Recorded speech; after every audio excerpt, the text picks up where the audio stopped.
Thank you very much, PM. Thank you to Julian as well. I know that from having spoken to some friends and family in his electorate, and like with Trevor Evans and so many others, Kevin Hogan and on both sides of the aisle, I know local communities are really pleased and proud of the efforts and the leadership provided by MPs like Julian Simmonds. So thank you very much, Julian, for the work that you've done, and also for your continuing support of people on base here at Gallipoli Barracks. I'm really conscious of the fact that we've got men and women in uniform here today, and I am incredibly proud. In fact, I couldn't be prouder of the work of the Australian Defence Force that's been undertaken here on the base, the leadership provided, the response locally, the impact on their own families and the way in which they've been able to deal with that reality, whilst at the same time helping out other households when they know that they can't go home to clean out their own.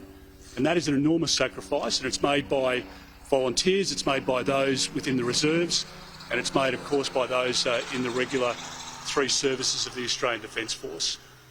We've been positioning, as you know, in the lead up to the floods, and we've done that in Queensland and in New South Wales, and we've done it in a faster fashion, as the Prime Minister points out, than even was the case in 2011.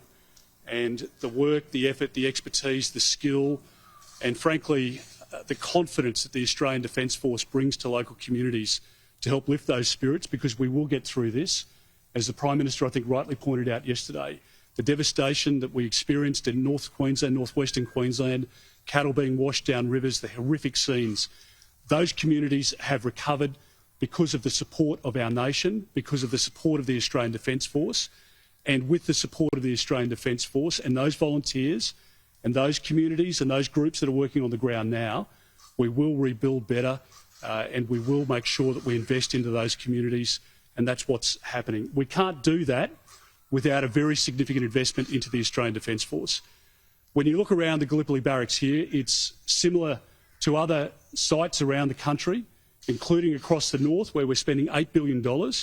But the new accommodation, the new facilities here wouldn't have been possible if we had been taking out that $55 billion over the course of recent years. Let's be very frank about it. We wouldn't have the professionalism. We wouldn't have the vehicles behind us, the upgrade in Land 400, the investment that we're making into submarines and across the three services, if we had continued to flatline and to take money from defence. In fact, we wouldn't have as many people standing in the audience today if we didn't make the decision early on and make the decisions within the budget and manage the budget as it's been managed over recent years. During the course of COVID, we wouldn't have the numbers within the Australian Defence Force today.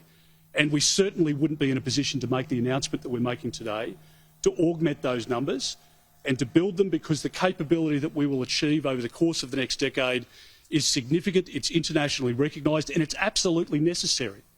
When you look at what's happening in Europe at the moment, people who believe that President Putin's only ambition is for the Ukraine don't understand the history that our military leaders understand. If people think that the ambitions within the Indo-Pacific are restricted just to Taiwan and that there won't be knock-on impacts if we don't provide a deterrence effect and work closely with our colleagues and with our allies, then they don't understand the lessons of history.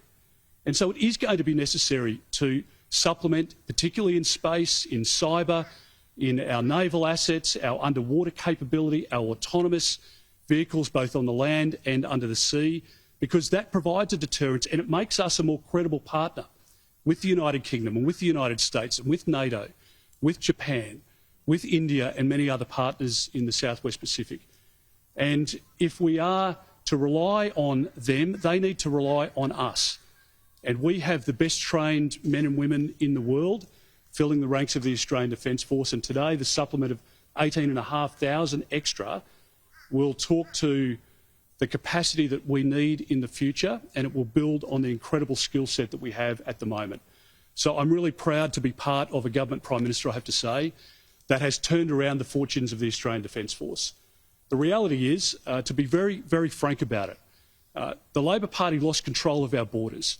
And if you can't protect your borders and if you can't stare down people smugglers, how on earth can you pretend that you're the same as this government, that not only can you deal with making sure that we continue to stop the people smugglers, but that you can stop adversaries and those that would seek to do harm to our country in the coming decades? So we have made conscious decisions, not just today, but since we were elected, to put more money into our men and women, more money into the investment in the Australian Defence Force. And this is our latest down payment, our latest investment back into the ADF to recognise the incredible effort that they provide and that they are providing now right across Queensland and New South Wales in the flood-affected areas. And I want to say thank you very much to the work that they do.